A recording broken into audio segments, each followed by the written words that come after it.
Hi, it's Andy. Hi, it's Dave. Hi, it's Kirk. Welcome to the A.D.K channel. And for today's video, Andy and Kirk have no idea what is coming up. I do because I pressed the pause button. And we will be pausing the video throughout to discuss the points as it comes across. The first one is at 30 seconds. And without further ado, let's just get straight into the video.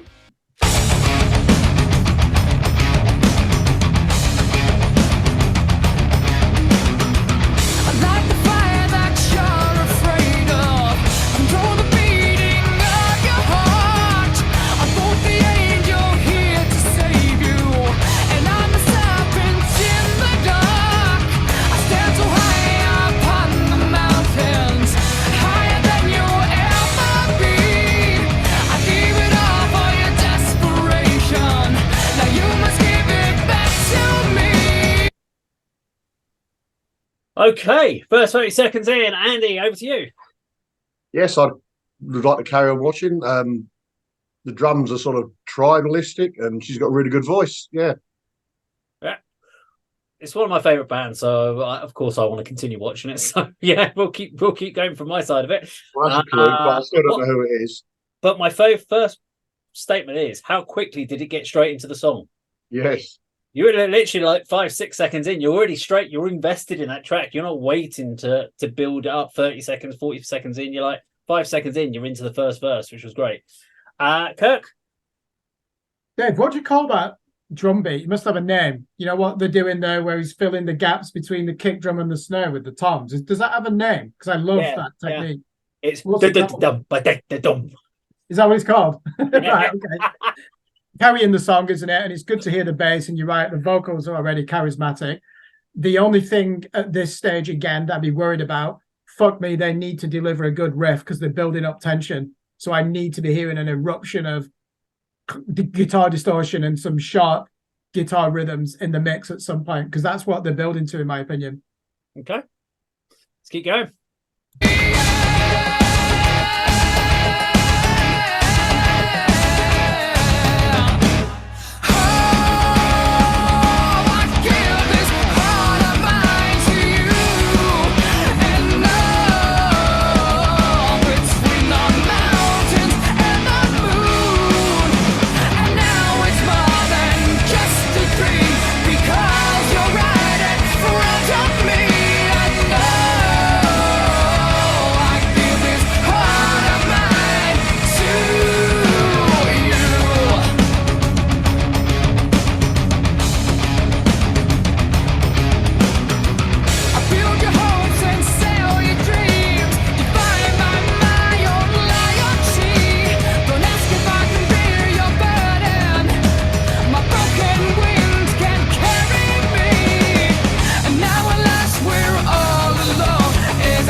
Okay, there we go. We're a couple of choruses in. So thoughts around the room, Andy?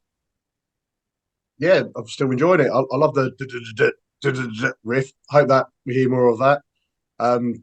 Took me a little while to notice that the bassist and the guitarist have got matching pink beards. That's something you don't see every day. I like the look of the video, the sort of alternate sort of settings, especially the sort of bleak snow covered landscape. Not so keen on the pink streamers hanging from the ceiling, but again, it's videos don't need to be too complicated or have an overly intriguing storyline. You know, again, it's the performances with some sort of various cutscenes as well. But yeah, I'm enjoying it. Still don't know who it is, even from your clue being one of your favourite bands. Because we have reacted to this band before, Andy. I'm sure we have. I don't remember. I'll tell you at the end. So yeah, for me, it's touch base on the video. So this is a relatively old video from them. I'm gonna guess this is one of the earlier ones off the first or second album they did. You can tell it's not the best budget, or it's a pretty budget video. So the rooms look like they're just shot on a camera with them in a room playing. There's not a lot of cinematography added to it. I like the mountain shot. I think that's the best shot they've done. Her sitting at a table with some letters in front of her. I don't understand the concept of the story at that point. I didn't quite get what that cut's about. It's not helping me. It doesn't have to be though, does it? That could just be somebody saying, "I will have a shot of you at a desk with some letters." You know, it doesn't necessarily need to fit in or mean anything, does it? It does. It does. If you're telling a story in a video, it's got to have some context. Otherwise, it's just confusing. But apart from that, yeah, I enjoy it, and we'll see where it goes next. Kirk? What's she called? She has a Welsh name, doesn't she? And lives in LA, the singer. Don't know. Okay, you're going to tell us at the end. I can't remember the band's name. So this is great vocal performance. What she's done here is basically like when a guitar player writes a song and they give themselves a 40-second slot to play a guitar solo. She's done that to just show all her singing techniques, which are remarkable, admittedly. Guitars, I probably need to listen to this with headphones. They're too low in the mix. And an album like this, where the guitars are not really getting enough oxygen, they're not dominating enough in the mix, I would lose interest probably after 4 or 5 songs. But I do like music that's guided by strong vocals. So at the other end, I probably could get through an album. We've heard the chorus now twice. It's already stuck in my brain. Yeah. So I would definitely want to see how they keep my interest from here, because to me it's formulaic but still enjoyable. I can't guarantee that I will still have that opinion at the end of the song. Okay. Dave, just before we move on, Kirk, you're cracking up. You can't remember the name of the band, but you know she's got a Welsh name and lives in Los Angeles. Well, I remember Dave watching the interview that he did with her. So. Oh, it's not her. Oh, what's she called? Oh, yeah. It's definitely not her. What's she called? She's called like Ziggy. That's not Welsh. What's she called? Her? Oh, Grog. Grog. There you go. So not Grog's band, right? Okay. That's Die So Fluid. This isn't Die So Fluid. Right. Okay. Yeah. Sorry, Grog. The same. Sorry, Grog. Well, I mean, you wouldn't be offended if you compared to this woman, surely. Oh dear. Come on, let's keep going.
Go. So that was Devilskin. The song is Mountains, and they're from New Zealand. And you're interviewing these soon, aren't you? Well, fingers crossed, hopefully. So if you watch this video and I haven't done, please make sure you get back to me about your interview. Yes. So we did the video. It was when Kirk, you weren't here, and Dave from Lowdown joined us. We did their song Pray, which we all thoroughly enjoyed on that one. But so round the rooms then, final thoughts on Devilskin and Mountains. Andy? Nothing really much more to add. It was quite enjoyable. I don't think I'll be pursuing them any further, but I enjoyed watching that and reviewing it. You know, so there's that sort of main chunky riff that sort of stood out for me, and she's got a really good voice. Yeah, for me, it's just I like the instantly accessible hooks. There's a nice, really good hooky chorus in there. I think she's got great power. I do actually, now that you guys have mentioned it, the guitar riff feels like it's a little bit low in the mix, but he sounds like da da da da da da. You can hear it, but it's not clear enough to really punch through a little bit. I'm not as bothered about whether or not it needs to have riffs. If it's chugging, I'm quite happy with that. So yeah, I really like the track, so I'm very happy with that song. Kirk. Definitely need to give praise to the drummer. Very inventive in that song. Really imposed himself on the song as well. Even, leading to that last part where it ends with that chugging riff, which is quite spiky, to be fair, and good way to end the song. I just love how he redirected the song, didn't he? He just goes fantastic. I could listen to that song just for the drums alone, but clearly that would be a disservice to the singer, who is remarkable, isn't she? That is how you do the rock vocals. And do you know what? She didn't actually go over the top. I probably was a bit critical after that second chorus, because I was thinking, oh God, are we going to get almost like an a cappella middle eight where she's just demonstrating a vibrato technique? No, she was very tasteful in the way she did that. And she was really pushing herself and made it look easy, which is the hardest thing to do, isn't it? So I'd be surprised if she's not a vocal coach, or I'd also be surprised if she's not studied voice, music, at university level, or certainly the equivalent of sixth form level in England. One last thing, I can understand why a lot of Scottish people moved to New Zealand in the 19th century, because if that's New Zealand, it just looks like the Isle of Bute, doesn't it, or the Isle of Skye? Yeah. It's not always that, because it's not. We always think of New Zealand and Australia being quite similar, and actually there's a very big temperature difference between the two. There we go. So Devilskin and Mountains. Now, if you like this video, please do like, share, and subscribe, and we'll see you on another video sometime very soon. Take care.